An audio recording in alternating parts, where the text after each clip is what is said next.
And that's right, everybody. Welcome back once again to another edition of the Best Seat in the House podcast.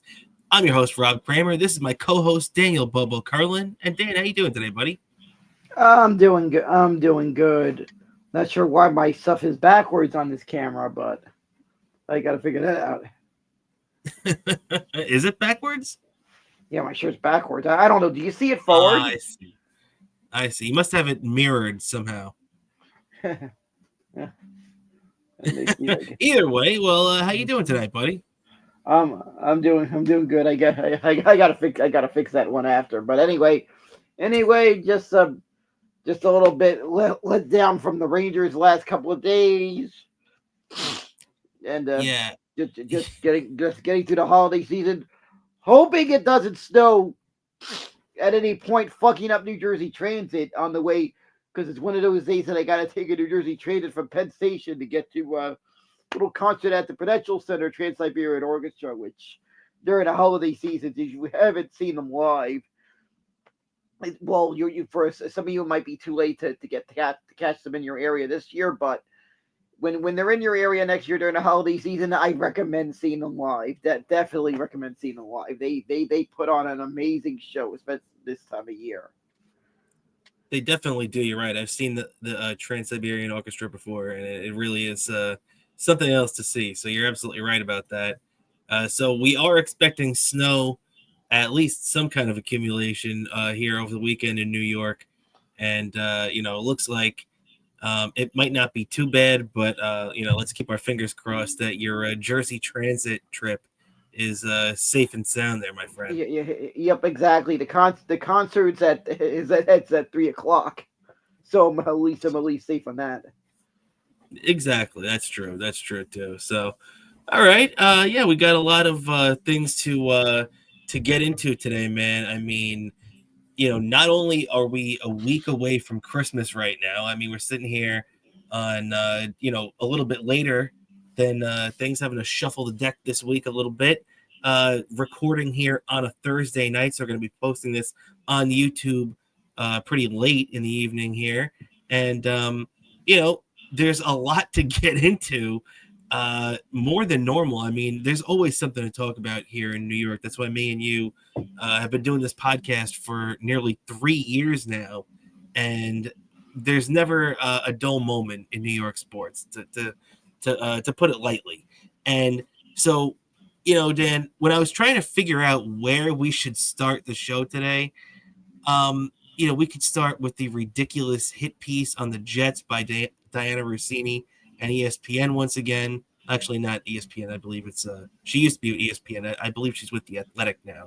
And this other hit piece on the Jets and Woody Johnson came out today, and it's quite a thing to behold. It's pretty insane what they accuse the Jets of. And you know what, Dan? Let's just start there, actually, because that's obviously on the top of my mind. Have you seen anything about this article and what has been alleged against the Jets owner Woody Johnson? I haven't even got to scratch the surface of it yet, because I've been having to do a million stuff today. I even had to help somehow replace some Christmas lights that got burnt out, and had to put new ones, all that stuff. So it's like, Understandable. It's that time of year for this thing. I was having decorations, outside decoration issues myself that I had to correct. But Dan, so here's the thing, right? So let's just start from the top. So the Jets beat the Jaguars on Sunday, 32-25, right? They're feeling pretty good. Devontae Adams and Aaron Rodgers have a historic day. Devontae grabs his 100th career touchdown. They get closer to being the number one quarterback to receiver touchdown connection of all time. The Jets got a win against the Jaguars team that stinks, but it's definitely a needed win as the Jets jump to 4-10. Makes you feel a little bit better about yourself from the situation that you're in. And obviously, we know there's all these questions with the Jets. I mean, obviously, the biggest thing that is happening right now is that the Jets are interviewing guys right now for the position of the general manager of the New York Jets. So they've already talked to, I know, the former Atlanta Falcons GM. I forget his name, but he was the GM there from 2008 2020. So he got them, 12, 13 years. He got them to a Super Bowl, drafted Matt Ryan, drafted Julio Jones. So, the guy's got a decent resume. He's on the list now. They interviewed a couple other guys in that mix too. So it's gonna be interesting to see how that unfolds. But to get to the article in a roundabout way here is that um, what they allege is that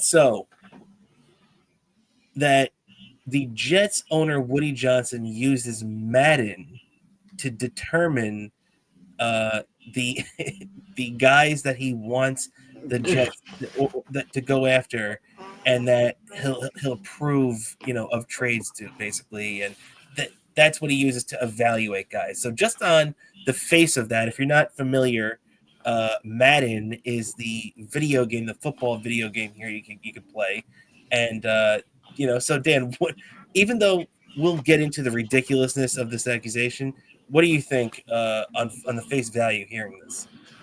I just think that is the dumbest thing. That is just dumber than someone looking at the back of a trading card to make decisions. Yeah, I It's mean and it's even worse than that actually, because at least the trading cards are like real numbers. Who knows if somebody gives John Simpson a 72 overall rating? Who knows if that's even accurate? And obviously it hasn't been this year. it, John it, Simpson it, is a guard the Jets signed this offseason. it's completely stupid. Like what the heck? What the heck is gonna be next? Someone using Tebno Bowl to make decisions. It's true. So what this thing goes into now is that they say that Joe Douglas came to Woody Johnson with a trade proposal, and that would be Jerry Jeudy, who was with the he's the wide receiver, out of Alabama, formerly of the Denver Broncos, who got traded to the Browns. But they're saying before he got traded to the Browns, the Broncos and the Jets were talking, and when Joe Douglas went to Woody Johnson and laid out the trade to him, Woody didn't like it because he didn't like Jerry Jeudy's Madden rating, and that's one reason why that they didn't make that trade. Which, I mean, let's be realistic here. When you look down the grapevine, the Jets had their eye on Devontae Adams. So if you get Jerry Jeudy, that's going to kind of create a logjam there. So I think that kind of played a role in that too. And also the fact is, you don't want obviously Woody Johnson had lost faith in Robert Saleh and Joe Douglas. That's why he was meddling for the first time in 5 or 6 years there.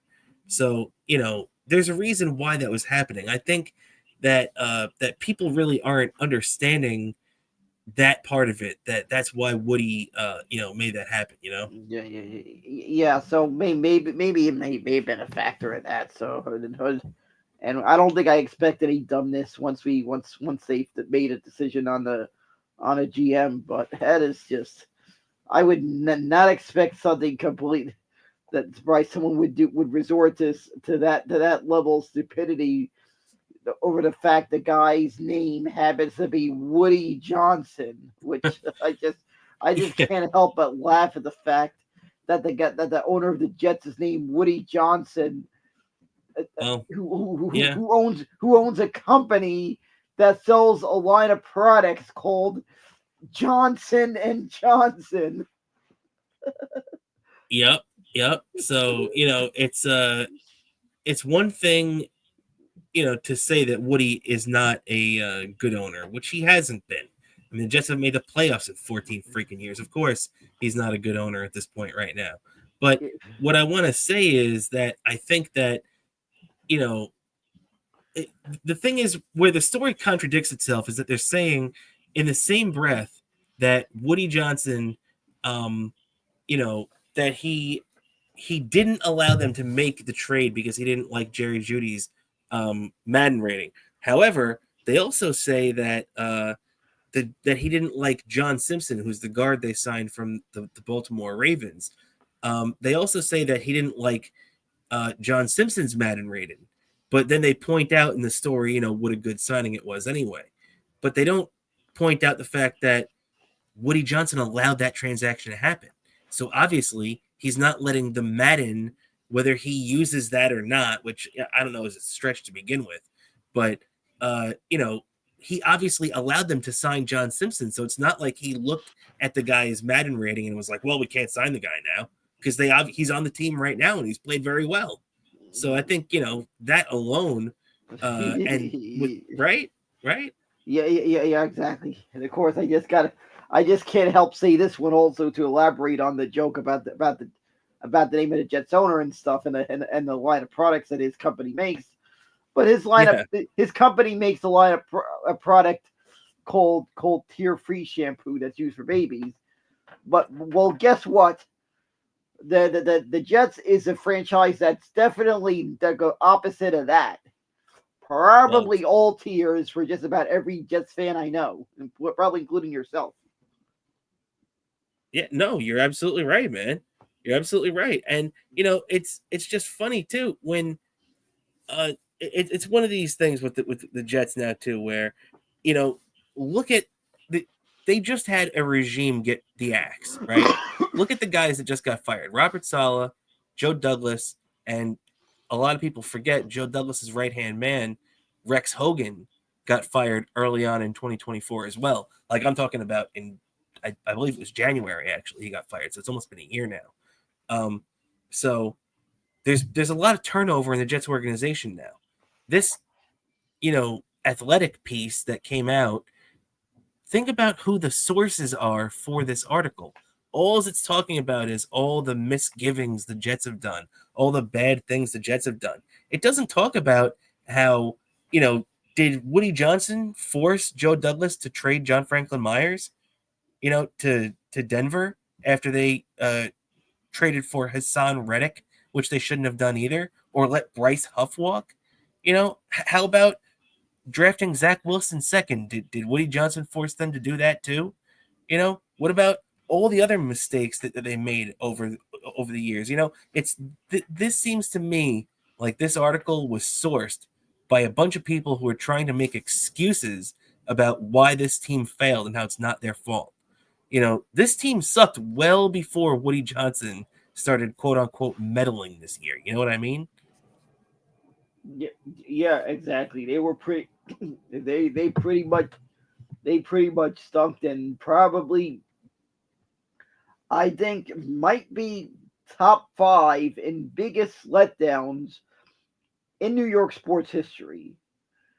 And Yeah. there is quite a bit I could make about that. You know what, Dan? Actually, we're Mention. gonna have a bunch of lists. I'm glad you brought that up, Dan. Actually, because so to end the year, a lot of places have these lists and everything. We're gonna have a couple of lists. Me and you on the show, I believe at the end of the year. I think we're gonna do this maybe on our New Year's show or something like that, like right around there. Uh, we're gonna do our top 24 moments of 2024. But next week on the show that's going to be coming out the day after Christmas, we're going to do our Bestie Awards, which if you have been paying attention to our social media, which I'll bring up right now, we ran a bunch of polls on our Twitter account. Let me get this up right here. And right. So it's called the Bestie Awards 2024, the Best of New York. This is what we're going with here. All right, perfect. So there's the 2024 Bestie Awards. And it's got the polls are all closed now. It's got and you can see the percentages as it is the best in-game moment, the best New York team, the best New York player, so on and so forth. The polls are closed. We ran them for a week, and you can check it out and see the totals if you'd like. However, um, it's those don't necessarily reflect the exact results because there are Instagram results that go into it, as well as me and Dan contributing as well. So we will be handing out the 2024 Bestie Awards next week. But Dan, you should also make a list before the end of the year for the most disappointing teams. Yeah, exactly. So I'm gonna be making a couple of. Actually, I'm actually working on some of that stuff tomorrow for the. I'm gathering some clips tomorrow for what I feel is like some of my top 25 moments in New York sports this year, and there's gonna be some moments that yours truly was at. Oh yeah, no doubt about that, man. No doubt about Yeah, that. You definitely had a couple of big ones. yeah, maybe I guess you could say one I was sort of at because I wasn't physically at the game when Pete Alonso hit that go ahead home run in the wild card game. I was in New York, and that was a road game, but I was at a viewing part. I was at a watch party that day where True. where yours truly ended up on local TV, ended up on the local news. That this is true. Yeah, I ended up on the local news when it happened, and that was just I think a perfect storm of me catching myself on the local news because they were interviewing me. I had the wherewithal to pull out my phone on my cable company's app. I was able to set my DVR on my phone, set my DVR at home. I knew I was able to wherewithal to think that this is going to show up on the 10 o'clock news. So I set my DVR to record the 10 o'clock news to catch the footage. And when I got home, I was lucky enough to catch that footage of me, and unfortunately, I couldn't get a really good copy of it because I don't know when I'm going to get a copy of it. So I had to pretty much take this phone, point it at the TV, and video the screen, the TV screen, the footage of me when I DVR'd it. I was able to video the footage TV. But I would love if anybody watching this, anybody at Fox 5 News is watching this and can have the ability to get me better quality footage of that, so I can have a better quality footage of that for the rest of my life of me on the news. I would love that. I'm just saying, I would love that to have a better quality version of that. Even though that was You- pretty good what I got, but you could tell the sound was something that I was pointing my phone at the TV. But I would love a better quality, an actual TV quality version of that footage of me on the news. yeah, it would be a nice Christmas present if somebody could find that. No doubt about that.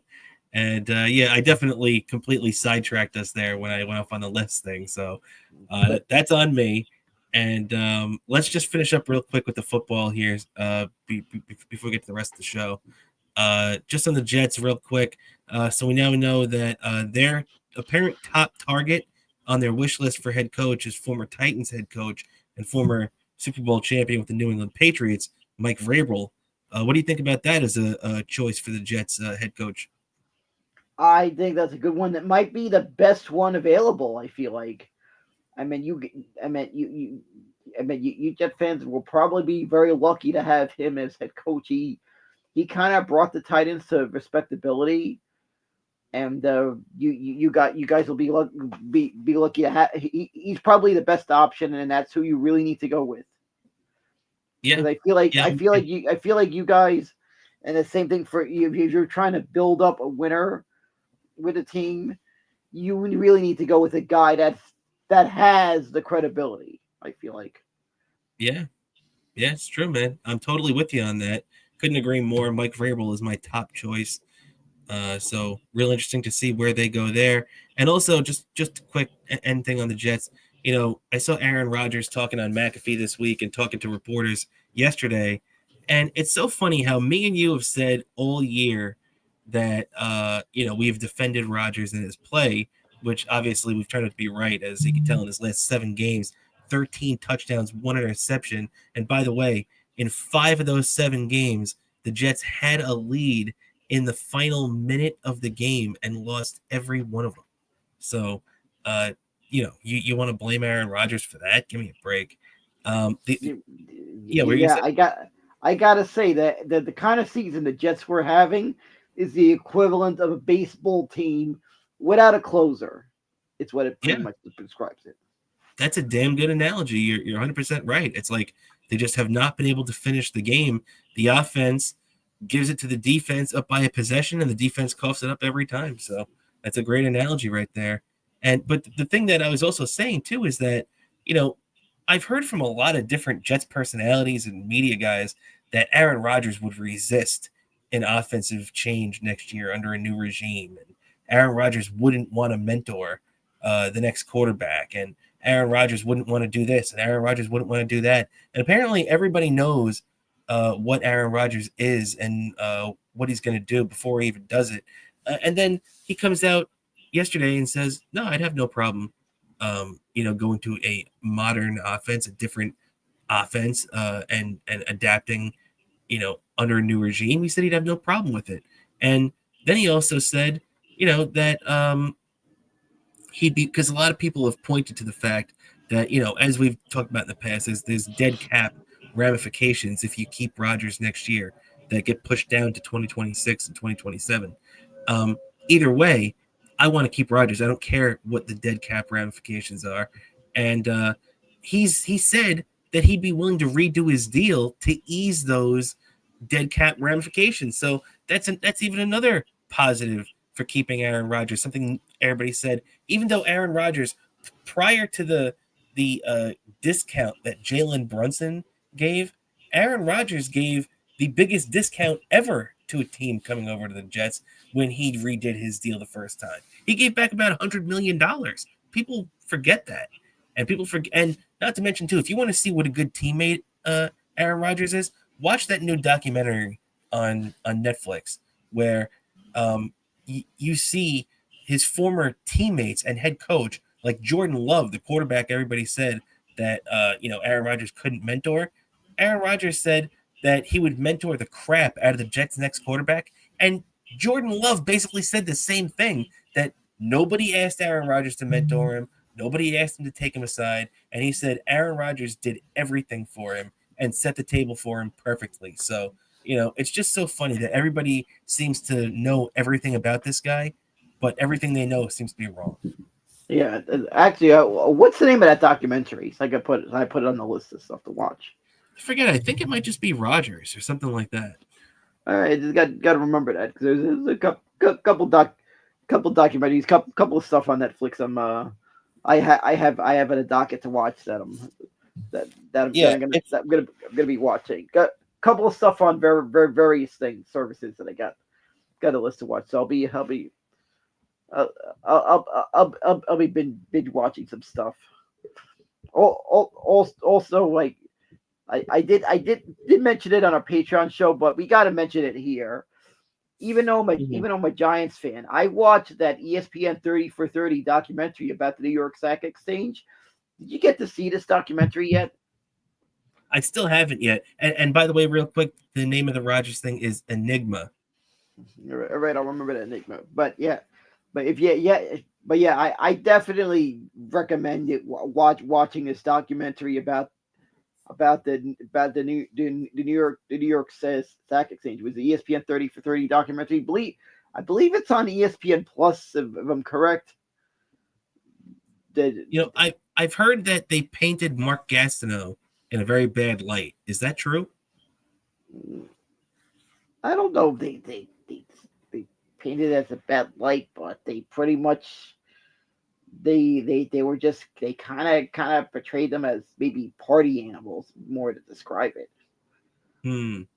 Okay, because I'm interested to see it, but I heard a couple of Jets guys like Joe Beningo saying that they were upset at the way that they portrayed Mark Gastineau in a poor light. But either way, whether you agree with it or how it portrayed or not, was a I mean, though they've done a good job with those documentaries. And by the way, another maybe if you're looking for some stuff to watch while you're on vacation or while you're waiting for a flight at the airport or whatever, or you're on the road, you're riding in a car, you want something to watch while you're a passenger in a car.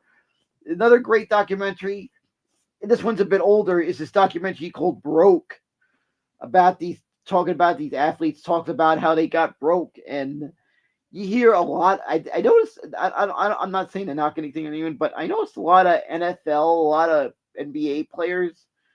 They maybe made some decisions that may have led to them broke, but this documentary really examines that whole thing to what what leads to that. Interesting. I'll have to Yeah, check yeah, that yeah, yeah, out. yeah, yeah. Yeah, the documentary. I forget if it's still there, but it's called Broke. And I Okay. watched I watched it. It was a great. It was a really great documentary talking about athletes that have made that may that ended up maybe broke, whatever, that were making huge amounts of money, maybe made poor financial decisions, whatever they did. But it is a really intriguing documentary. It's called Broke, if you ever get to see it. Very cool. Okay, we'll definitely have to keep an eye on that. And real quick, I know we've been saying that, so I think we're going to be going a little long tonight. So we'll take a look and see how we can go. But let's wrap up with the Giants. Uh, 35-14 loss to the Ravens. We were talking about how it kind of felt like the Super Bowl back in 2000. They lost, well, actually February of 01. But that was it was reminiscent of that. And then you saw Tim Boyle come in for the Giants, who threw their first quarterback touchdown since November 3rd. So, what do you think of this one? That was just maybe a little bit too late. That just felt like a garbage time touchdown. Oh, It it felt that was. it felt like clear by the time the second quarter that this game was just going to be another added to the tank job. It felt like, and that score did kind of brought back a little memories with that score. I think, unfortunately, that was the first time my little sister saw the Giants in the Super Bowl. As my sister, for those who don't know, my little sister, she has huge age gap. I mean, I put the context, the age gap. When my sister was born, yours truly was 13 years old when my sister was born. Hmm? So she was like maybe 4 or 5. She's watching that game with me. Unfortunately, that was the first time she ever saw the Giants in the Super Bowl was a loss. But she eventually got to see two of them and go, Well, she's seen the Giants in three more than I've seen the Jets. yeah, and she got to go to two parades. Her her That's true. only champ her only championship she got to really get to see in her in her lives of the teams we follow. Very true. Well, I just wanted to bring up um the tankathon numbers here real quick, as we could see on the screen here. The Giants are tied with Vegas right now, so you're just hoping that Vegas can pull out a victory. And as we were talking about on the show too, on our Patreon show on Sunday, there's a very interesting matchup on Sunday that pertains to the Giants, and it's the Vegas Raiders and the Jacksonville Jaguars, who are two teams that are in the top four along with the Giants there. So, you know, it doesn't matter who wins there. It's going to help the Giants. It's either going to pad them with Jacksonville and give them an extra game against them, or it's going to potentially launch them into the number one spot. What do you think, Dan? Are you starting to get, I know having a season like this sucks, and believe me, I'm basically having the same thing as you are. Yeah, But you're in position for the number one. How do you feel about it? I'm not really rooting for a loss, but I'm gonna take it if it's a tank. Might as well take it, whatever. Just suffer through a couple more of these games.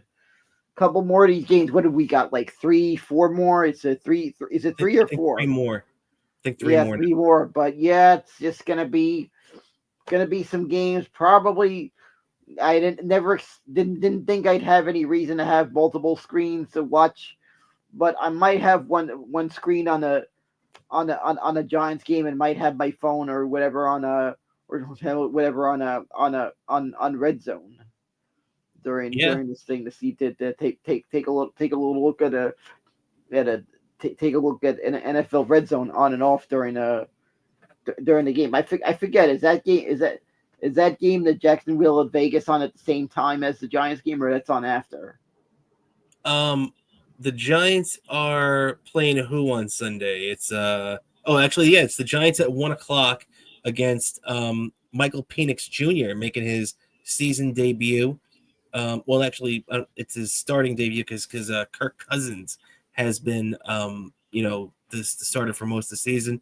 Penix, the former number one overall, well, not overall, but the former first round pick of Atlanta last year, will be making the start, ascending to the role of starter once more for a team. And the thing about that is that the Giants play at 1 o'clock against them, so you get to sit back at 4:25 when the Jaguars and Raiders kick off and see them fight it out to see if it goes your way or not. Yeah. So I might be looking at that whenever Red Zone shows footage of it. However much Red Zone is going to show footage of it, because you know how NFL Red Zone is. So Oh yeah, I can't see they're going to be showing much footage of that game to really get a clue. But I'll be looking whatever they show of that, and I'll be taking a look. Or I I don't know. I'm debating a couple of options on Sunday. Probably leaning toward me at home with the multiple screens at home, but I'm also weighing in the option of maybe figuring out to see if maybe if the outside noise will be a little a little bit might be a little bit too much, or maybe not so much, that I might see if I could set up this laptop at a table at Donovan. See if I could find a way to get an empty table and set it up, somewhere right there near the TV and stuff, that I could take a look at things. So I that's a might good idea. I might see it. I might contact some people, see if they can figure that out. Set up a nice little thing at Donovan's during the game. See how that works out, and maybe do and make because I'll be doing because I could easily do a Patreon wrap up show from there, if possible. No doubt about it.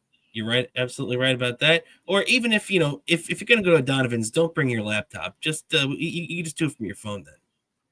Yeah, I might do it at my phone, but in case I don't know how good the Wi-Fi is there. I might use that screen, but I'm gonna be taking a laptop and the phone in case they put all options on the table, because I don't know how to I don't Yeah, know but how my you don't want to break or lose the laptop though. I had that. Oh yeah, I could. I don't have to worry about that. I don't know if I have to worry. I don't know if I have to worry about that there, because it's gonna. I'm taking out whatever is based on a setup where I'm gonna be sitting. All right, fair enough, fair enough. So all right, let's keep it rolling along here, and because we got there's still a lot to get into. Dan, let's just get over to the other thing that's I was actually planning on leading off with baseball, believe it or not, but I think we're going to be probably closing things out with it from the looks of it now, because there's a couple other things that we got to get to here with the with another team that seems to be imploding in on itself, and that's the New York Rangers, my friend. And speaking of that, actually, Dan, I got some. This is some raw footage. This is the New York Rangers. So I just want to let everybody know, like, this is my recap of the New York Rangers season. So just so you guys know. All right, looks like everything's going pretty good so far. All right, I don't know what that is. Apparently, they want to trade Jacob Trouba. Oh my God, what is going on That here, dude? What is that Oh, the is humanity. yeah. Hold the humanity. That is Now just they I. trade. Now, Oh, okay, now they just traded oh, Kaapo Kakko. Oh my God, what is going on? all I know is that I just feel like this is the worst winters in sports wise, and I It's just Christian feel right like around. it it's counting a days to the start of baseball season. That's the point Unfortunately, I've the reached so way far. it's looking right now, I thought I'd get a bigger reaction from you, but I guess not. But Well, Dan, so here we go. but yeah, it's a. they it got the is. It Kaapo is. Kakko trade now that we got. Rangers traded Kakko, even though I spelled his name wrong there, to Seattle Kraken for defenseman Will Borgen. Now, I don't know, man.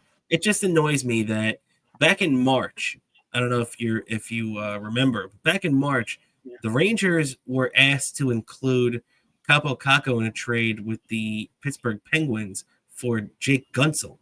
So there's a chance the Rangers could have had him if they were just willing to give up Kakko 9 months ago.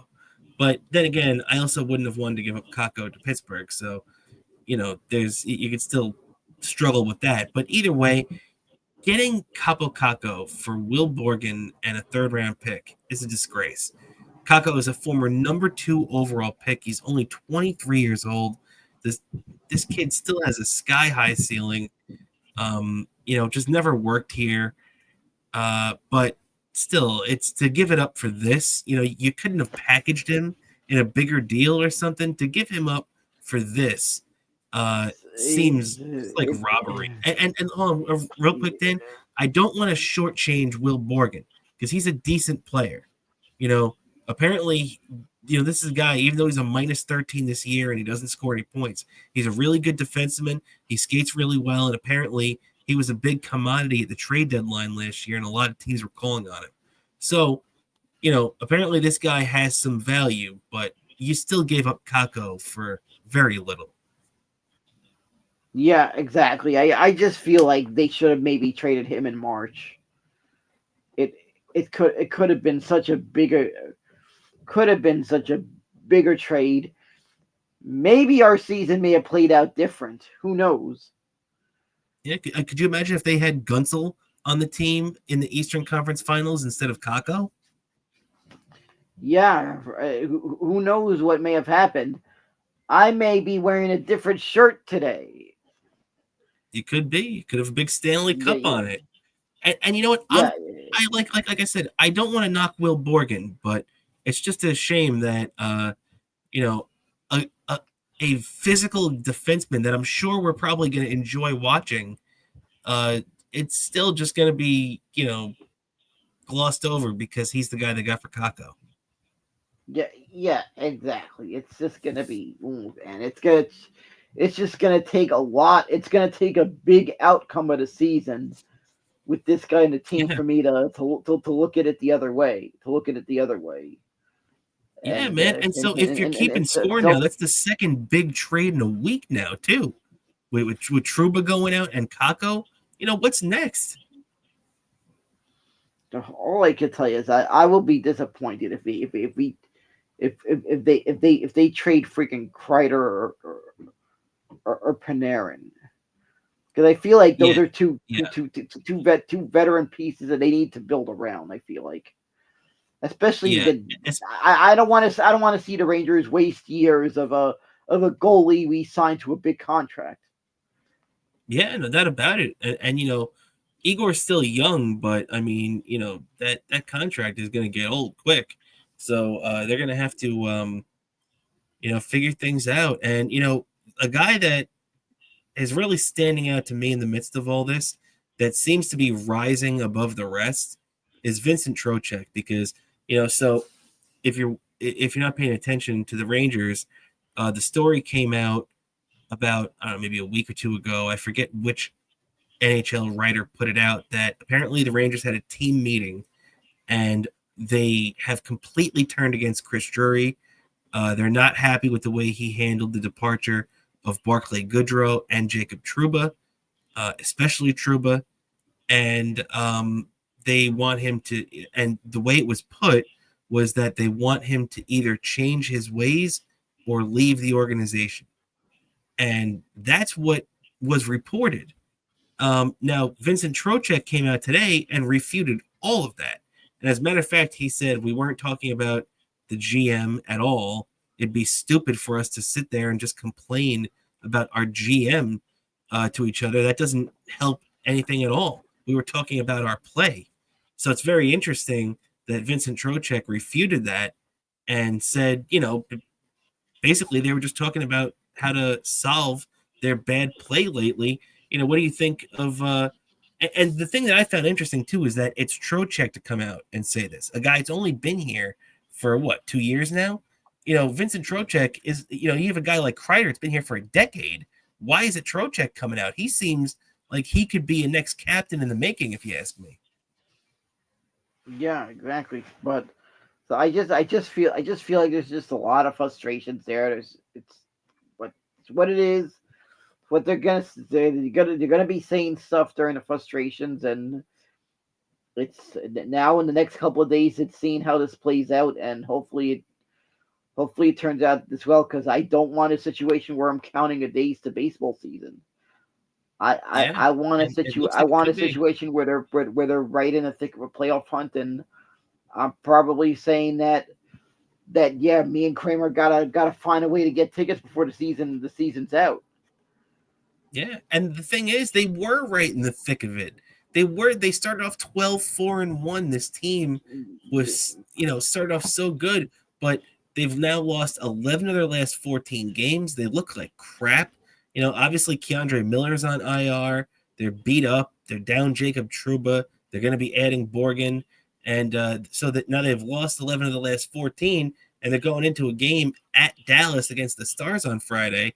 And look, Dallas might be up and down at times. They're always a tough team to beat, especially at home. So, the Rangers are going to have to find a way to dig their way out of this hole. Yeah, exactly. And the Rangers better put up a good showing with my brother living in Texas in the stands. That's true. Because That's very because true. So, he's there when his teams are in town. So he's they get, put up a good showing for him. All right, come on. exactly. Let's get 2 points for Bobo's brother there. Let's go. As Rangers take on the Stars tomorrow night in Dallas. So they're going to need to be on their best behavior in that game. And just to finish up real quick, so actually, right now, as we speak, the Knicks are playing in Minnesota. And actually, the Knicks are blowing them out. The last I saw it was 64-41. So Karl Anthony Towns dancing around, hitting threes against his former team in Minnesota, looking pretty good. I saw Julius Randle talking some trash earlier tonight, but I don't think he's talking too much trash anymore. As right now, the Knicks lead 73-48. Dan, how do you like the Knicks having a good night down in Minnesota so far? Yep, they're putting up a great win in the very place where one of the greatest TV shows of all time was born, and that's MSC3K. That's true. You're right. You're right. I wonder how Yep. close they are to that over there. It's Well, yeah. So yeah, man. I mean, and look, Minnesota is not having a great year, but they're still 14-11. They're a good team. So the Knicks getting a win against this team so far, or at least playing really well so far, is that's nothing to be um glazed over. yeah, yeah, exactly. And I gotta say also that, and of course, the other night we did the beginning of the road trip. The Knicks had a nice start to that road trip in Orlando, where you could tell by the sound of the crowd there was plenty of Knicks fans, plenty of New Yorkers, plenty of snowbirds living out there that were in the stands, and probably a couple of New Yorkers who were on vacation decided to go to Orlando and hit up the theme parks in Orlando for the holidays. That realized the Knicks were in town at the same time they went to Orlando and decided they're gonna go to the game. Yeah, that's what happened to me a couple of years ago when I was in I think it was 2023 when I was at spring training. Uh, Me and my cousin, there was a couple of off days. We drove up to Orlando. So the Knicks play in Orlando, went to Universal Studios. It was a great time. And the Magic were a much worse team back then. The Magic are a really good team. So the Knicks going in there and beating them 100-91 is a pretty big deal. And Yeah, yeah, that means something. yeah. You saw a bunch of things there in spring training. I think you saw the Knicks in Orlando, and I think you saw the Rangers in a Sunrise, I believe. I did, and I saw the Mets in Tampa Bay too. Yeah, yeah, you're exactly. You probably have and back then, because there was like a hurricane. There was the hurricane had damaged the Rays spring training site. they were using their major league ballpark that time, and you probably went to a ballpark that's going to no longer exist because it looks like the Rays have might not be able to have they're not going to spend the bang or whatever to repair that stadium. So you able to check off having been to a stadium that no longer potentially will no longer exist. That's true. That's true. I hope not. I think that stadium gets a bad rap. But yeah, it's they're going to be playing at the Yankees complex this year in spring training for a full season. So it's going to be interesting to see how Yeah, that yeah, pans yeah, out. yeah. And there's a couple of question marks there where they're going to be playing the next couple of years, and they're trying to work out the new stadium. Hopefully they figure out something like that because of my cousin one of my cousins her her husband is a fan of that team. So, and the part when I first met him and he was telling me how he's a fan of the Rays, I said I was like joking around, like the M&M, like that M&M's commercial, with the M&M see Santa, like he does exist. He's like they do exist. I was Yeah. like joking around when he had told me that he's a fan of the Rays. I says they do exist. Yeah, man. And yeah, so just with the Knicks now just a couple more games left. They're at halftime now in Minnesota, and they got a game left on the road trip over the weekend. They come home for a quick game against Toronto on Monday before Christmas, and they play the Spurs on Christmas Day. So the Knicks, Yup. you know, Uh, get ready to exactly. roll. And speaking of the Christmas Day game, I might do a Christmas little review broadcast review because I know you know what this is. Remember how they the last couple of years I've seen various sports leagues try doing this using various animations to try to recreate games. I've seen this a couple of times. I think the NFL did this with a couple of different characters that they IPs they know.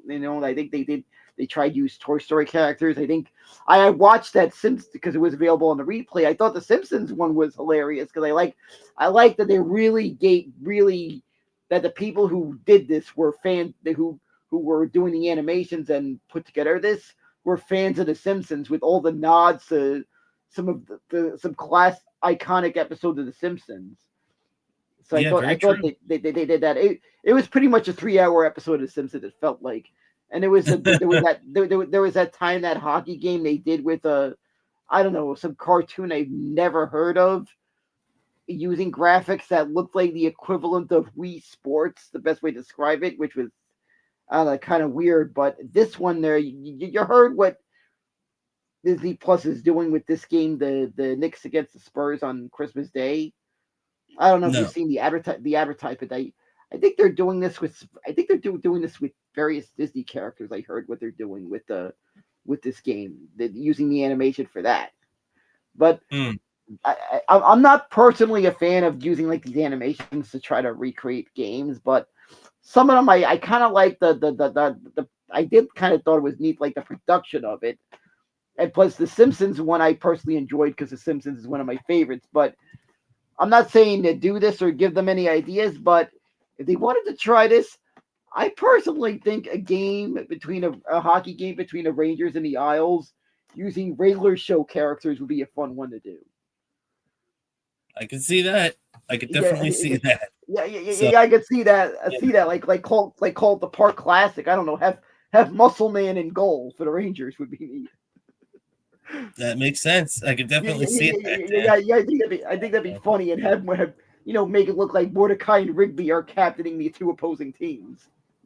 Yeah, that definitely makes sense. So, um, with that, yeah, I guess we're done with the Knicks on there. So let's just wrap this thing up down with some baseball. Take it home now. You know what? Let's kick it off with the Yankees. We'll end things with the Mets because, believe it or not, the Mets have been pretty quiet ever since they signed Juan Soto, and deservedly so. Hopefully, we get a couple of rumblings before Christmas. But let's kick things off with the Yankees right now, Dan, because the Yankees are open for business, and they came in second on the Juan Soto hunt. So they're doing everything they can to appease their fan base and fill in holes on their on their roster that definitely needs improvement. So, not in the free agent market, but they've been wheeling and dealing for some trades, Dan. So let's kick off with the new closer that the Yankees have acquired now. Clay Holmes, their former closer, departed last week, joined the Mets along with Juan Soto, but in a starting capacity. So the Yankees needed to replace their closer, who also could have been Mark Leiter, or who also could have been a couple other guys who had succeeded in that role late last season. But they decided to stick with the trade route, and they traded Nestor Cortez, a guy that the Yankees have had around for a while now, and in typical Brian Cashman fashion, a prospect who's not in the top 100, who really isn't that great, who Brian Cashman talked up, increased his value, and then flipped for a former All-Star. So, tip of the cap to Brian Cashman for pulling that one off. And a big get for the Yankees. Devin Williams, despite the fact that he was hurt for most this year and gave up the big home run to Pete Alonso in Milwaukee in the NLDS, Devin Williams is a pretty damn good pitcher, so that's a good move for the Yankees. Yeah, it's a pretty good one they got. The big question is going to be, he was playing, he has played, has his career. He was in Milwaukee, and it's going to be a big step up. That's going to be the tail of the tape here, is how well he can handle closing in New York. I mean, the expectations are going to be, it's going to be a magnitude huge. Huge expectations that there's going to be a big thing. And I feel, out of all when it comes to like players adjusting to playing to the Mets or the Yankees, I feel like one of the most challenging to when it in positions, including roles, when it comes to that adjustment, has to be closer. Yeah, no doubt about it. Especially in a new place, new stadium, new league. Especially the fact when you realize Yankee fans, and there's plenty of Yankee fans who remember probably having one of the best closers in the history of baseball on their team. They're always going to hold closers to that standard, I feel like, Yankee fans, because they've known that.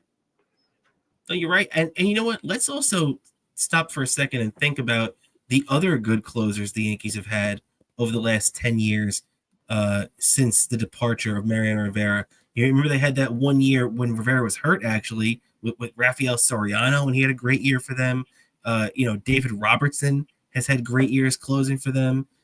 When you look at Aroldis Chapman and Andrew Miller, the Yankees have had a really, really great run with closers, obviously with Mariano, and then since Mariano, the last year or two where they've been relying on Clay Holmes and it really hasn't worked out too well has been very un-Yankees-like. So it makes a lot of sense to me to go out in a typical Yankee fashion, go out and get a big fish to close it out for them. Yeah, yep, exactly. And it's now gonna be the tail of the tape, and there's gonna be a lot of. I feel like this is gonna be the player of every player the Yankees have gotten so far. I feel like all eyes are gonna be on Devin Williams. I feel like. Yeah, no doubt about it. And there's going to be a lot of eyes on the other guy they traded for this week, too. And that is Cody Bellinger. If that name sounds familiar to Yankee fans, that's because his dad, Clay Bellinger, played for the Yankees in the late 90s and early 2000s and won a couple of championships. So his son is definitely a lot better of a hitter than his father. But his son doesn't have the rings yet. So that's interesting. Although I think he did get that one in the COVID season with the Dodgers.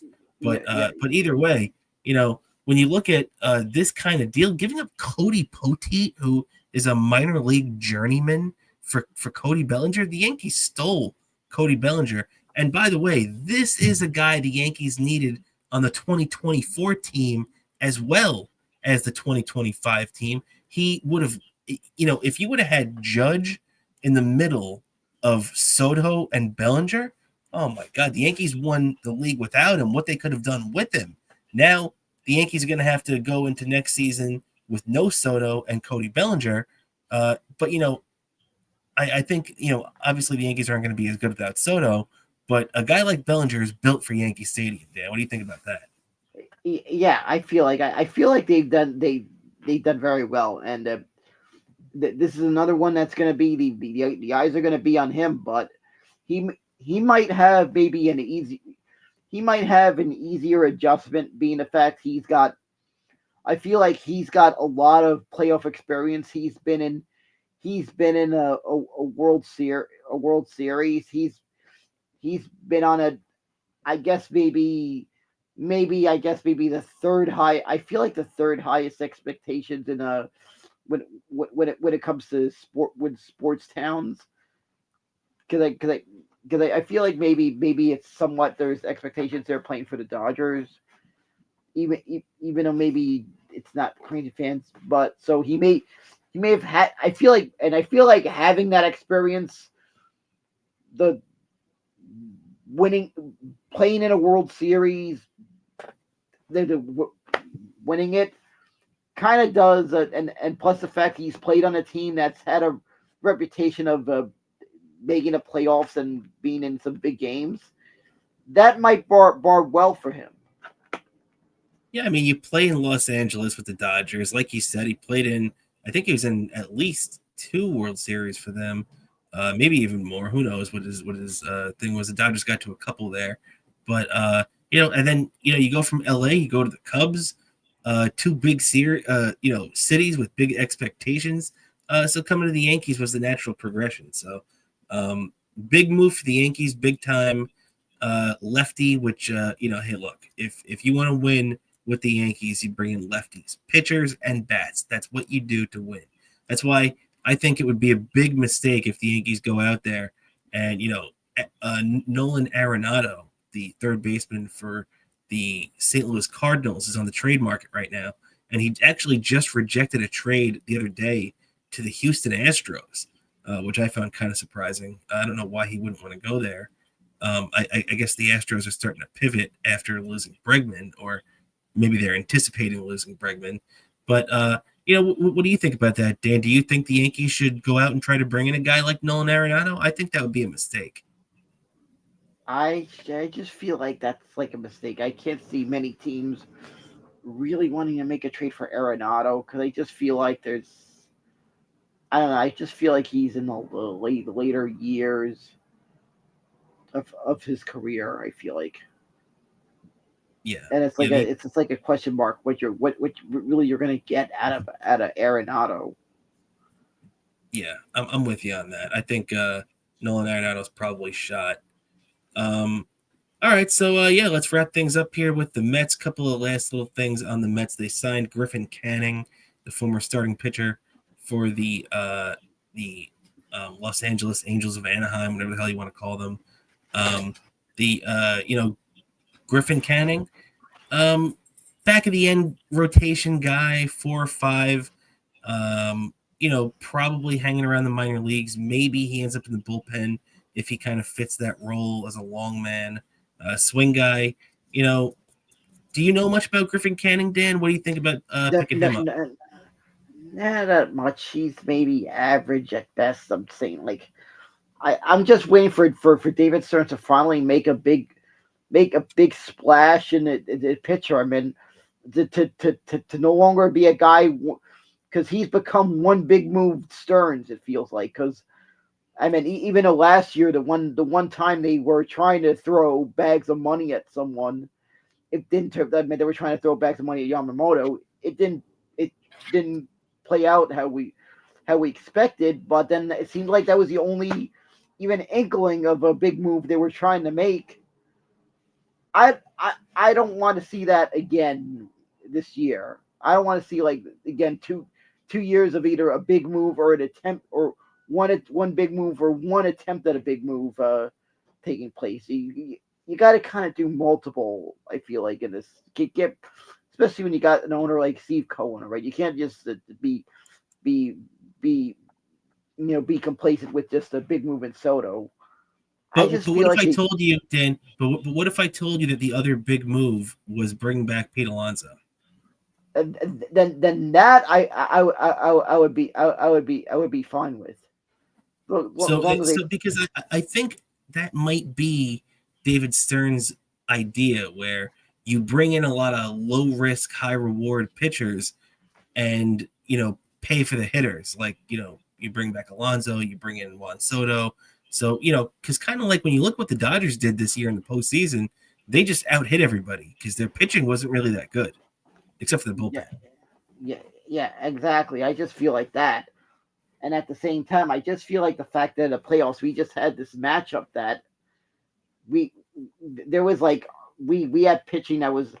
I feel like the pitching got us there, but there wasn't pitching that could handle pitching that workload. I feel like, But also too, and it's to that lineup. That lineup, man, is deadly. yeah, that's exactly. And I feel like that's what you need to have your pitching set up for is facing a big lineups like that. And that was the one thing, the weakness of the bet set. I feel like they need to actually improve upon. And It's true. I'm maybe hoping that maybe that this player Brandon Stout will maybe probably get called up at some point maybe this year. Another thing I feel like they should do, maybe go after sign Walker Bueller, can be had cheap.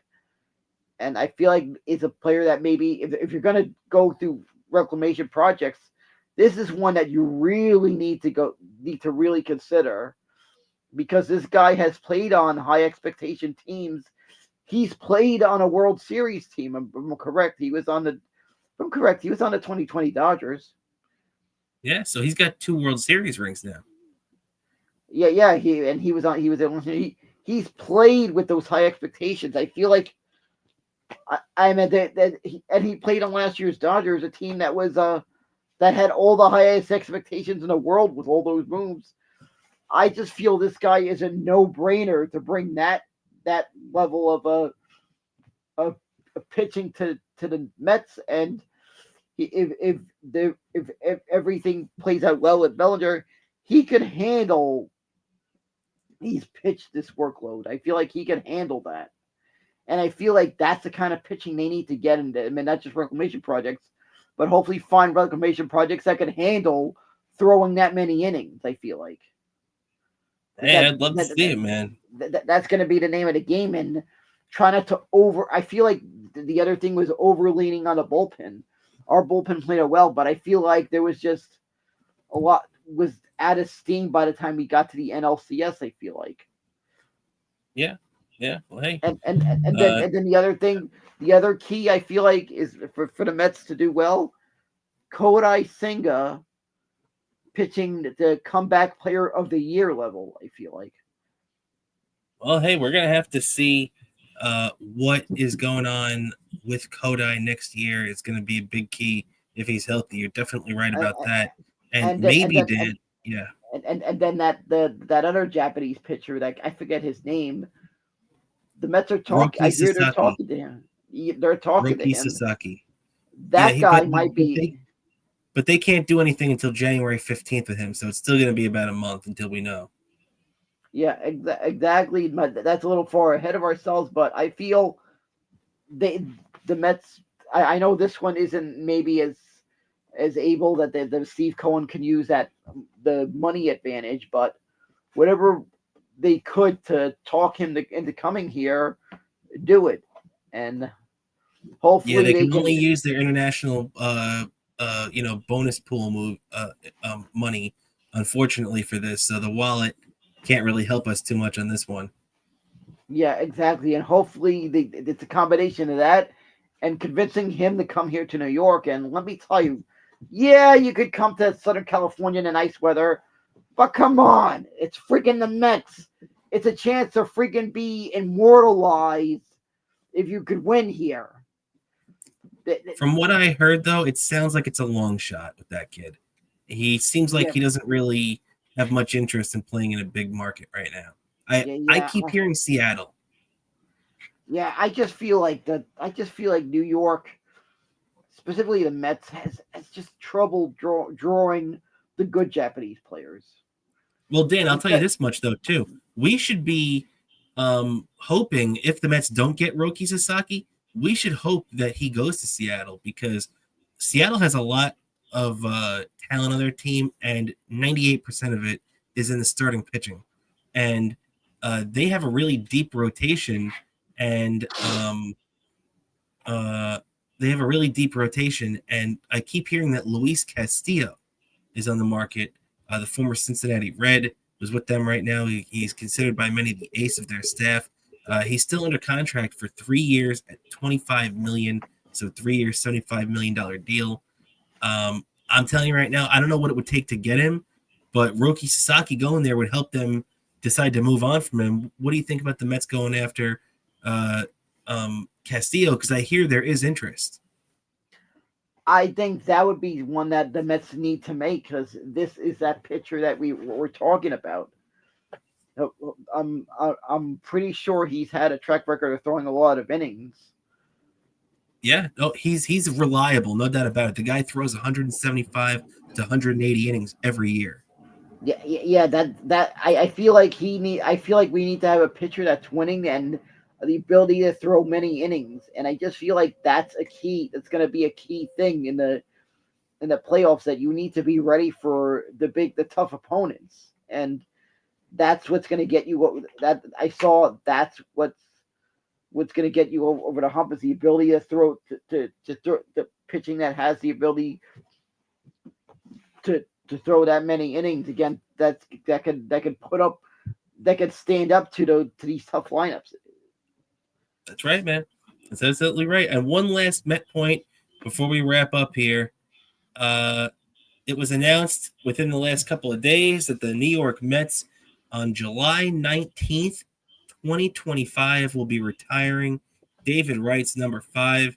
Dan, what'd you think when you heard that number 5 is going to be going up in the rafters for the Mets?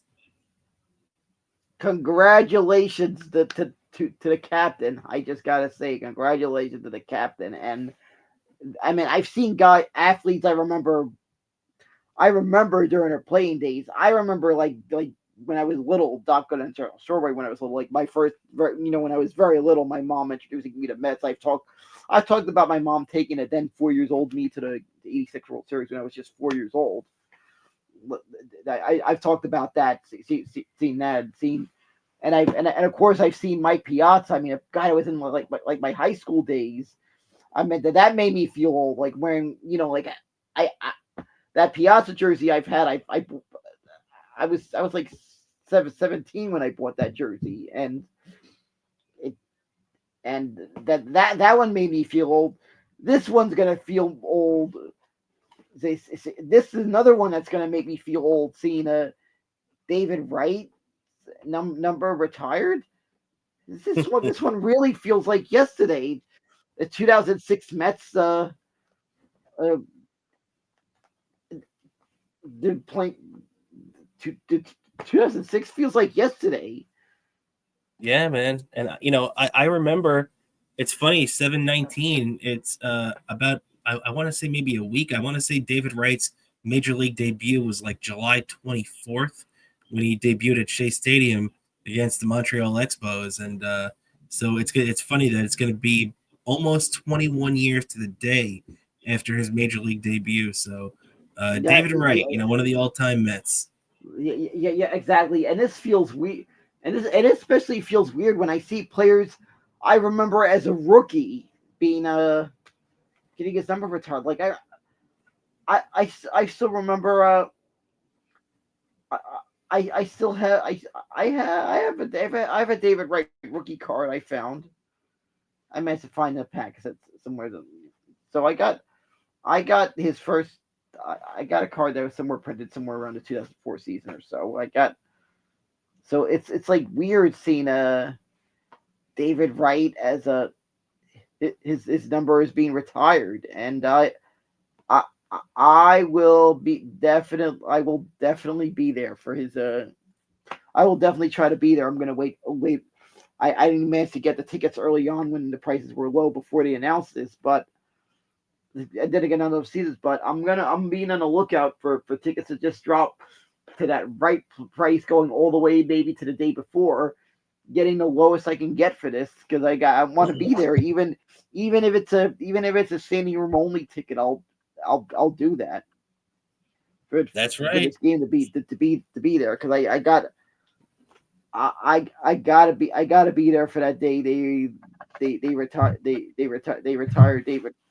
David Wright's number, especially so many memorable moments in his career I got to see in person, including one of those that Subway Series moment, 2006. Remember, it Yeah, was the double over Damon's head yeah, off Mariano yeah. Rivera. I've watched that. Yep. Which for a while became a mainstay on SNY, being rerunning a lot. Remember, for a while it felt like SNY that was a go-to. That was a game they reran a lot. That seemed to be, and Oh that seemed yeah, to be a go-to during rain delays. Was that game for a while was the go-to during rain delays? very true. Very true, man. So yeah, David Wright coming back to Citi Field to see his number go up in July of next year. So very cool moment for them. And yeah, Dan, that's about going to do it for us today on the show. Before we get out of here, do you have anything like to plug for yourself? Sure. My Twitter account Bobo103NYC, Instagram, and on Threads it's Bobo718DK. Also YouTube's one word Daniel Curlin. You got all your content there. You also got you also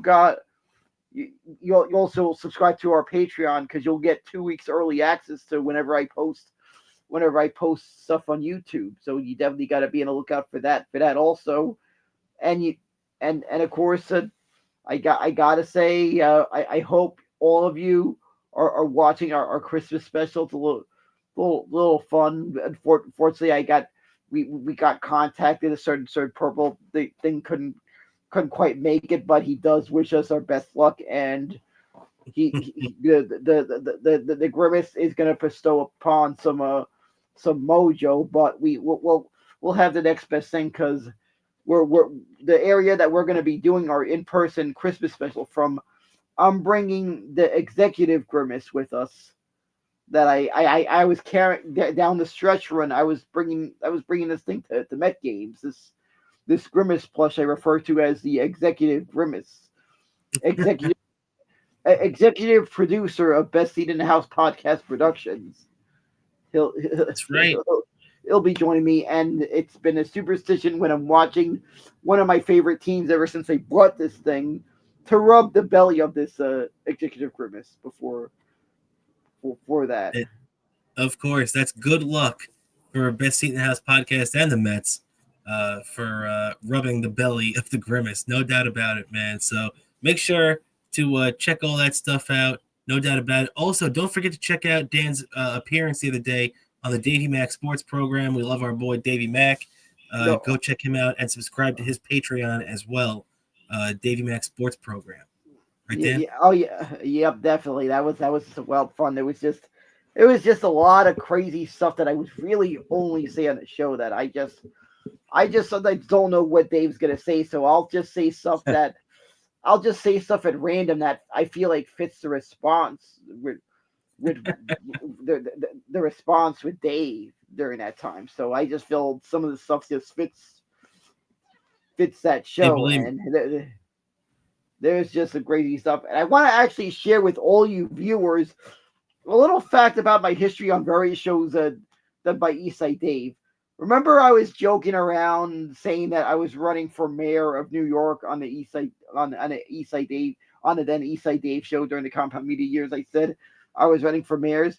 Not many people realize that was actually a planned April Fool's prank that was gonna happen before COVID hit.